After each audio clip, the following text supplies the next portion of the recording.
Bienvenue dans Toi qui me ressemble, le podcast des femmes hypersensibles en quête de sens et d'authenticité. Si tu ressens parfois un décalage entre toi et ta vie, ou un appel à te retrouver et écouter ta vraie nature, ce podcast est fait pour toi. Un jeudi sur deux, je te partage des clés concrètes pour t'aimer pleinement et oser passer à l'action, des outils pour apaiser tes émotions et t'aligner avec tes valeurs profondes, des réflexions sur la spiritualité, l'amour de soi et la quête de sens. Mais aussi des témoignages d'invités inspirantes qui t'aident à te révéler. Au programme, te reconnecter à toi-même, faire briller ta nature, accueillir tes zones d'ombre et incarner pleinement qui tu es. Je suis Mylène Muller, coach, accompagnatrice depuis 2017. J'ai eu l'honneur de guider plus de 4000 femmes hypersensibles sur leur chemin d'alignement et de transformation. À travers ce podcast, je t'invite à un voyage intime et puissant pour te reconnecter à la femme unique, passionnante et inspirante que tu es. Et pour t'accompagner encore plus loin, chaque épisode est enrichi d'une fiche de coaching pratique à télécharger pour transformer tes prises de conscience en actions concrètes. Prête à créer la vie qui te ressemble ? Comment faire les bons choix de vie quand on doute de tout ? On parle souvent des personnes qui ont changé de vie du jour au lendemain, de celles qui ont fait des choix radicaux, des choix courageux, qui ont tout quitté pour partir à l'autre bout du monde ou suivre leur cœur. Aujourd'hui, moi, j'aimerais qu'on parle d'autre chose dans cet épisode de podcast. J'ai envie qu'on parle de ce qui se passe dans les coulisses de nos choix, de ces moments beaucoup plus fréquents, beaucoup moins visibles, beaucoup moins rock'n'roll, tous les moments d'indécision, tous ces moments dans nos vies où on doute, où on ne sait pas, où on fait un pas en avant, un pas en arrière. Et tu l'as compris, peut-être que tu t'en doutes, moi je suis une indécise, très clairement. J'ai toujours été une indécise. Et j'ai compris très tardivement que c'était un des traits caractéristiques des personnes hypersensibles. Et donc je sais à quel point c'est difficile de faire des choix, surtout quand ces choix bien sûr ont de l'impact et sont à enjeu. Je sais ce que c'est que de se poser 1001 questions avant de faire un choix. Je sais ce que c'est que de faire des listes de plus, de moins, d'avantages, d'inconvénients dès qu'on doit prendre une décision. De mettre même des coefficients à certains arguments pour essayer de trouver rationnellement le bon choix.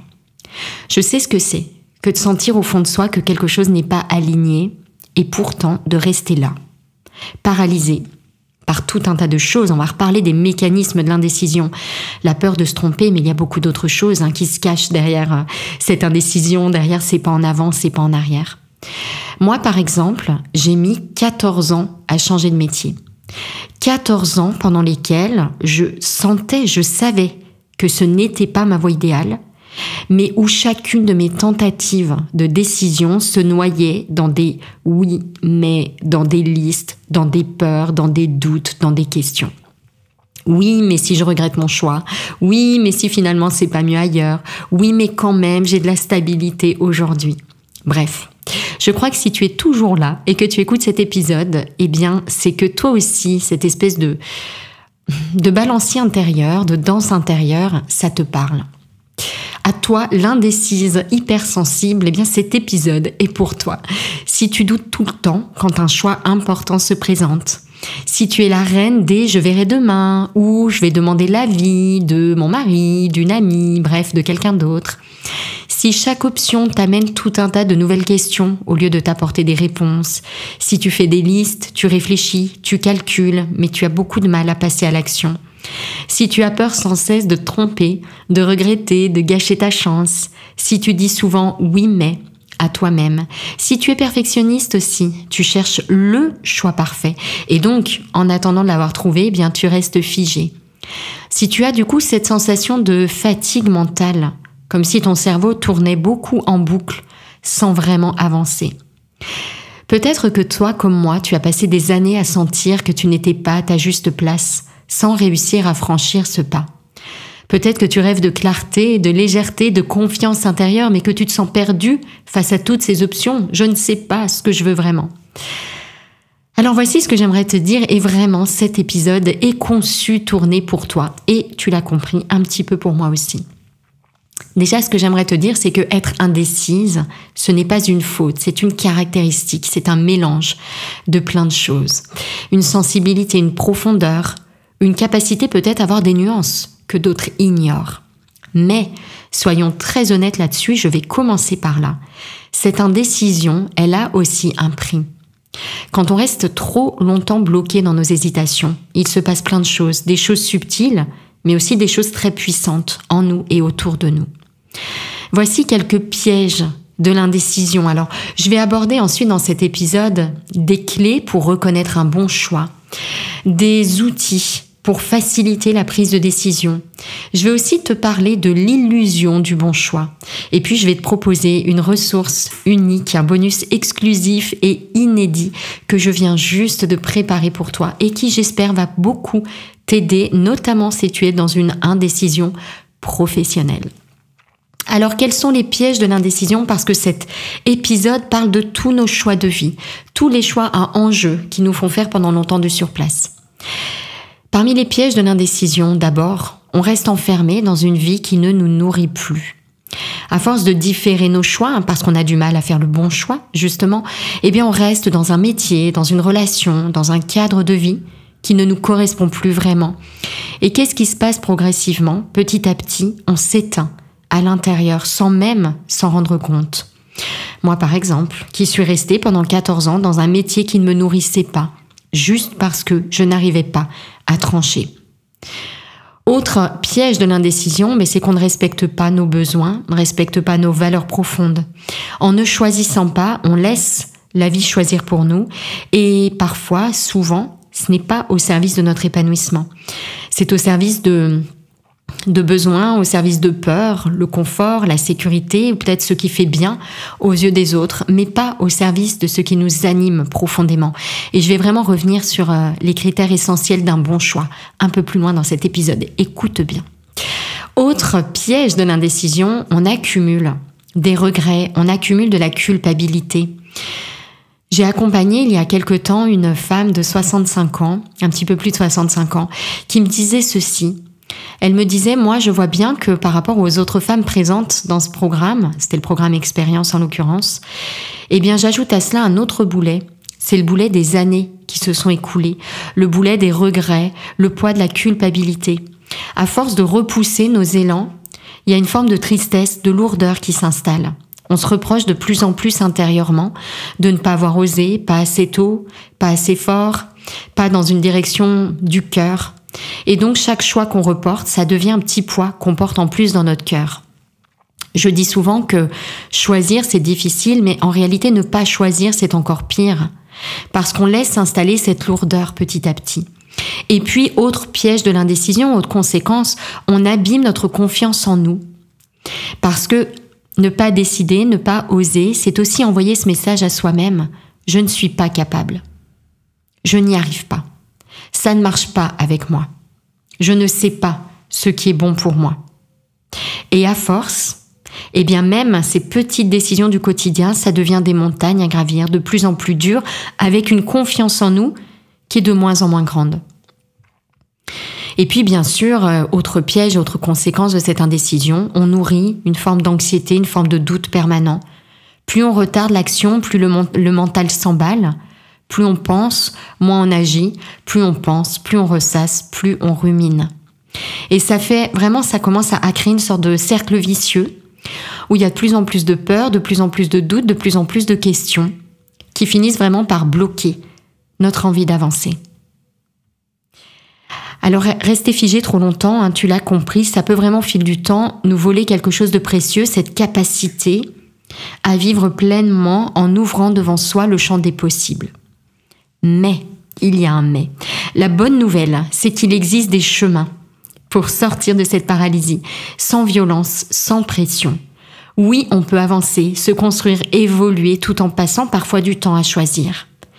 La clé, ce qui va être essentiel ici, Et c'est vraiment sur ça que je vais insister maintenant, c'est de comprendre ce qui se cache vraiment derrière cette indécision. Dans les coulisses de l'indécision, dans les coulisses de l'inaction, il y a quoi? Avoir du mal à choisir, ça reflète pas un problème de volonté. C'est souvent un mélange très subtil de croyances, d'émotions, de questions, de mental omniprésent, de peur qu'on a du mal à surmonter et de connexion à soi à laquelle on a du mal en fait à accéder. C'est ce que j'aimerais qu'on explore maintenant. Pourquoi c'est si difficile de choisir? Quelle est cette mécanique cachée de l'indécision? Comprendre, c'est déjà commencer à libérer. C'est la porte pour pouvoir surmonter. Donc on va commencer par là. Alors pourquoi c'est si difficile de choisir? J'ai identifié, on va dire 4 ou 5 éléments qui font que c'est dur de choisir. Écoute-les attentivement et je te le redis, je t'offre une fiche de coaching. À l'appui de cet épisode de podcast, je vais mettre le lien dans le descriptif. Récupère cette fiche de coaching, elle est offerte, tu peux la télécharger et elle va beaucoup t'aider à mettre en pratique cet épisode et vraiment à trouver l'élan d'avancer pas à pas. Première raison qui fait que c'est si difficile, je l'ai un petit peu évoqué tout à l'heure, je le redis, l'hypersensibilité. Quand on est hypersensible, notre mental capte tout. Chaque possibilité, chaque risque, chaque conséquence potentielle, chaque détail de chaque option. On voit des nuances, là où d'autres vont voir des choix beaucoup plus simples et tranchés. Résultat, il y a beaucoup d'informations qui créent une forme de surchauffe intérieure. Et donc, l'hypersensibilité va rendre l'acte de choisir plus complexe parce qu'on veut tenir compte de tous les éléments de détail et il y a énormément d'éléments de détail qui nous parviennent. Pourquoi c'est si difficile de choisir? Raison numéro 2, le perfectionnisme. On veut faire le choix parfait. Je sais que depuis l'enfance, beaucoup d'entre nous ont cru ou on construit, on nourrit ce message, cette injonction que pour être aimé, il faut être parfaite. Alors face à un choix, on n'est plus juste face à un choix. On est presque face à la preuve de notre valeur, comme si on devait prouver quelque chose d'hyper important, qu'on était aimable en faisant le bon choix. Et donc, on croit que si on se trompe, eh bien, ça remet tout en question. Notre intelligence, notre légitimité, notre droit au bonheur. Donc, le perfectionnisme va transformer chacune de nos décisions en une sorte d'examen de soi permanent. Et ça devient très lourd à porter. Troisième raison pourquoi c'est si difficile de choisir, la peur du mauvais choix et l'illusion du bon choix. On met énormément de pression sur nos choix parce qu'on croit que ce sont nos choix qui vont nous sauver. On croit que si on fait le bon choix, ça va nous garantir la réussite, le bonheur, la paix intérieure. On croit que si on fait le bon choix, ça va nous éviter toute souffrance future. Et donc forcément, je vais revenir vraiment sur cette notion d'illusion du bon choix et comment sortir de ce paradigme qui nous enferme. Mais forcément, plus l'enjeu paraît énorme, plus on est paralysé, plus c'est dur de faire le bon choix. J'ai ici une clé très importante à te transmettre, écoute-la bien. Le choix parfait n'existe pas. Ce n'est pas le choix qui va te rendre heureuse. C'est ce que tu vas cultiver en toi, avant, pendant et après le choix. Quatrième raison qui fait que c'est si dur de choisir, c'est la peur de perdre ce qu'on a déjà, l'attachement aux conditions de notre vie, l'attachement aux circonstances de notre vie. Même si notre situation actuelle ne nous convient pas totalement, elle est connue, elle est prévisible, elle est rassurante. Même plus que ça, elle fait partie de nous.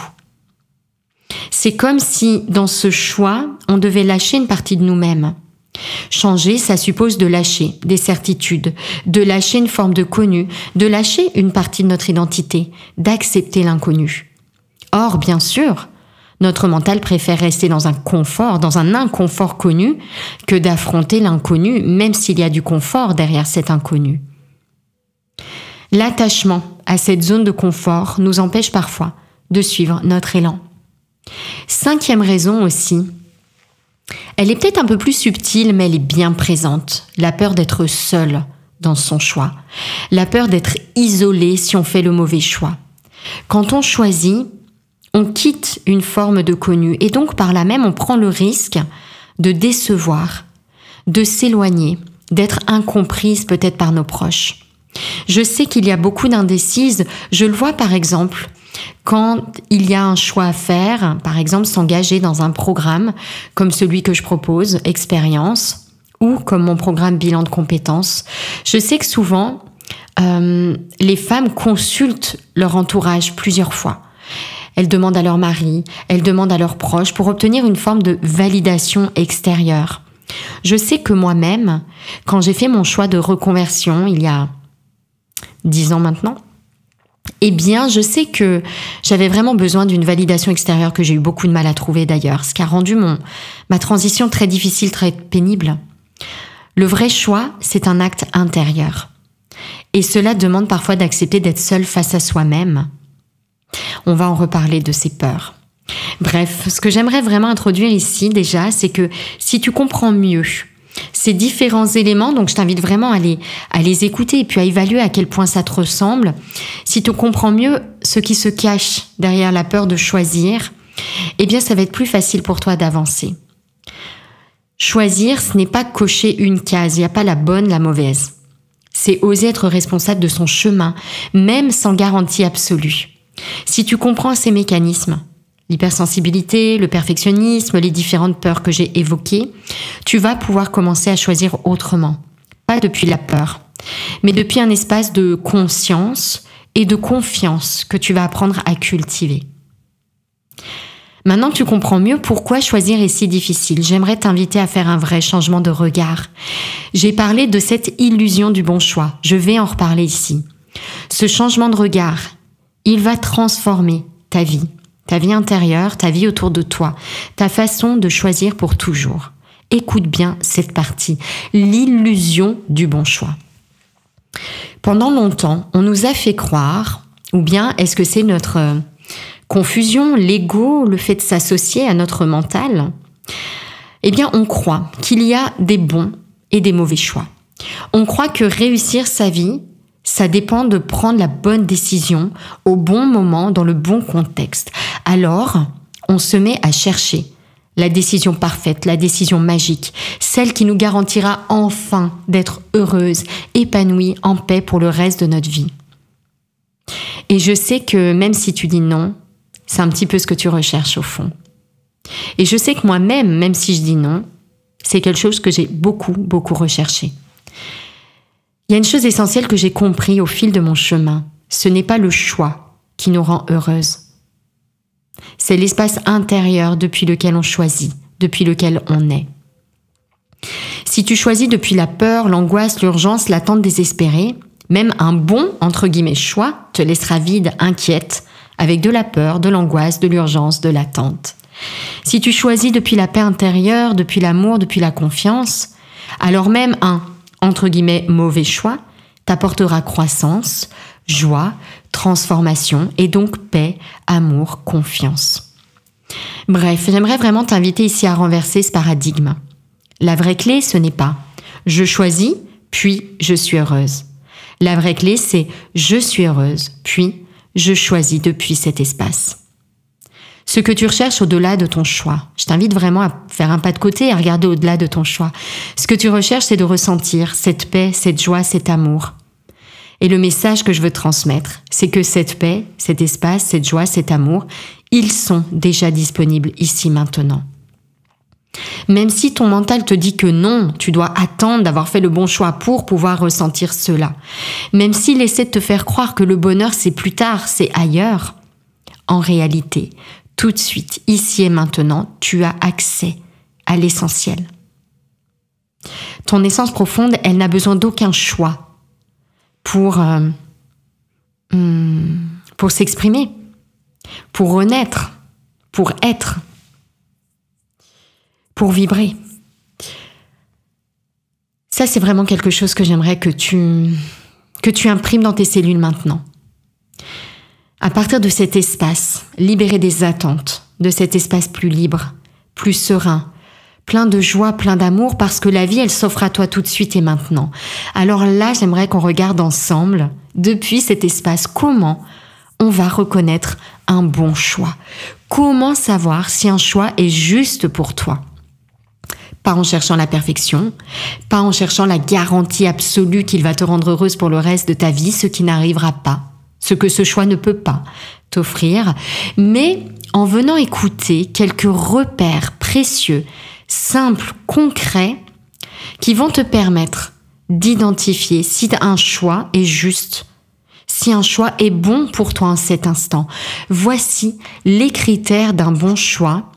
Et j'ai identifié, on va dire, 4 critères qui sont propres à toi et un critère universel qui est vrai absolument pour tout le monde. Voici ces 5 critères, écoute-les attentivement et prends note. Bien sûr, télécharge ta fiche de coaching qui va revenir sur ces différents critères et t'aider à avancer. Quel que soit le choix qui s'offre à toi, que ce soit un choix professionnel, que ce soit un choix d'ordre personnel, le bon choix, le choix juste, il va respecter ces critères. Premier critère, un bon choix respecte tes valeurs profondes. Ce qui est important pour toi ne sera pas étouffé dans ce choix. Au contraire, tes valeurs seront mises en lumière régulièrement. Elles seront nourries, elles seront cultivées, elles seront respectées. Si l'authenticité, la liberté, la beauté sont importantes pour toi, alors ce choix va naturellement te permettre de les incarner, de les vibrer, de les ressentir. Deuxième critère d'un bon choix. Un bon choix respecte tes besoins essentiels. Si tu as besoin de calme, de stabilité, de mouvement, de créativité, de nouveauté, ce choix ne viendra pas systématiquement heurter tes besoins. Il va t'aider à les respecter. Il va t'aider à en faire le cœur de ton choix. Le cœur de cette option que tu as choisie. Aucun choix n'est parfait, je l'ai dit, mais un choix doit, pour être juste pour toi, respecter ses fondations intérieures que sont tes valeurs et tes besoins. Autre critère essentiel d'un bon choix. Un bon choix, il va mettre en valeur. Il va mettre en lumière qui tu es. Dans qui tu es, j'entends quoi? J'entends tes talents, tes forces naturelles, tes qualités, celles que tu es toi, qui ne ressemble à aucune autre. Ce choix que tu t'apprêtes à faire, il doit te permettre de les exprimer. Il doit te permettre de les faire grandir. Si le choix que tu t'apprêtes à faire éteint tes talents et tes forces naturelles, alors ce n'est pas le bon choix. Au contraire, si tu sens qu'en faisant ce choix-là, tu pourras exercer encore plus, encore mieux, ce qui est toi, ce qui te fait du bien, ce que tu es doué à faire, ce que tu fais facilement, naturellement, si ce choix te permet d'être en état de flow régulièrement, alors c'est un choix qui est juste pour toi. Autre critère du bon choix, le 4e, un bon choix te rapproche de ce qui a du sens pour toi. Ce n'est pas seulement ce qui est agréable pour toi, c'est ce qui est aligné à ton cœur, à tes aspirations profondes, à tes causes profondes. Tu seras fier d'avoir fait ce choix, même si le chemin demande du courage. Tu seras fier parce que ce choix est en accord avec ce que tu penses profondément. Ce choix est en accord avec ce qui est vraiment important pour toi, ce que tu as envie de défendre, ce qui te tient à cœur. Même si ce chemin, encore une fois, demande du courage, demande de surmonter des peurs, tu seras fier de l'avoir fait. Autre critère, dernier critère d'un bon choix, cette fois-ci, ce critère-là, il est universel. Tout le monde est concerné. C'est toujours la même chose d'une personne à l'autre. Un bon choix, c'est un choix qui va te donner de l'espace intérieur. Un choix qui n'étouffe pas ton être, qui ne remplit pas cet espace de tout un tas de choses. Au contraire, c'est un choix qui t'ouvre un espace de liberté intérieure pour te retrouver. Rien n'est plus important que d'aller à ta rencontre, que de reprendre contact avec toi. Et pour le faire, tu as besoin d'espace. De l'espace pour aimer, de l'espace pour te connaître, de l'espace pour écouter tes peurs, de l'espace pour observer tes pensées, de l'espace pour dénouer tes blessures, de l'espace pour créer et pour grandir. Un bon choix, ce n'est pas celui qui te promet l'absence d'obstacles. C'est celui qui va te laisser assez d'espace pour continuer à aller à ta rencontre, à vivre, à aimer, à évoluer, à grandir. Le bon choix doit te laisser cet espace. Tu connais maintenant les 5 critères d'un bon choix. J'aimerais, dans cette dernière partie, t'expliquer maintenant, te partager quelques éléments très concrets pour t'aider à faciliter ta prise de décision au quotidien. Comment la rendre plus simple, plus fluide, plus alignée chaque jour. Voici quelques pistes précieuses, j'en ai noté 4 pour faciliter cette prise de décision. Premier outil, première clé pour que tes choix soient plus simples à faire. Fais-toi accompagner. Lorsque les décisions sont à enjeu, accepte le regard de quelqu'un d'extérieur et de bienveillant. Quand on est seul avec nos peurs, nos doutes, nos questions, nos croyances limitantes, il est facile de se perdre. Il est facile de faire des choix de peur, de faire des choix de confort, ou au contraire, on peut tomber dans le piège contraire qui visera à faire des choix perchés, des choix noyés dans des idéaux. Il est donc facile vraiment de tomber dans ces différents pièges. Être guidé par quelqu'un d'extérieur, un coach, un mentor, une méthode structurée, ça va te permettre de dépasser tes peurs invisibles, d'éclairer tes schémas répétitifs, d'identifier et de transformer tes croyances limitantes, d'aller vraiment à ta rencontre en profondeur, tes valeurs, tes talents, tes besoins, ce qui a du sens pour toi. Bref, d'aller vraiment explorer ça en profondeur et pas de manière superficielle pour rester connecté à ces aspirations profondes. Des bonnes questions, ça permet de rester aligné. Je crois vraiment en la valeur des bonnes questions et c'est ce qui fait notamment la magie et la beauté du coaching. Donc ça, c'est vraiment la première piste. Quand tes choix sont lourds, qu'ils demandent beaucoup d'éléments, que tu te sens perdu, que tu stagnes, que tu tournes en rond, fais-toi accompagner pour faciliter ce choix. Il y a de plus en plus de formes d'accompagnement aujourd'hui. J'en propose, d'autres en proposent, donc ne reste pas seul trop longtemps avec cette lourdeur sur tes épaules. Deuxième élément pour faciliter ta prise de décision, choisis depuis un espace d'apaisement. Un choix fait dans la précipitation, la peur, l'urgence, c'est rarement un choix aligné. Prends le temps de revenir à toi, de te recentrer, de faire du silence en toi. C'est dans cet apaisement que les réponses les plus profondes émergeront et que le bon choix émergera naturellement du brouillard. N'attends pas de ce choix qu'il t'apporte l'apaisement, apaise-toi et choisis depuis cet espace. Troisième clé précieuse pour faciliter ta prise de décision. Identifie le perfectionnisme et l'illusion du bon choix et remplace-la par un état d'esprit proactif. Quoi qu'il se passe, j'apprends. Sors de l'idée qu'il y a un choix parfait à faire.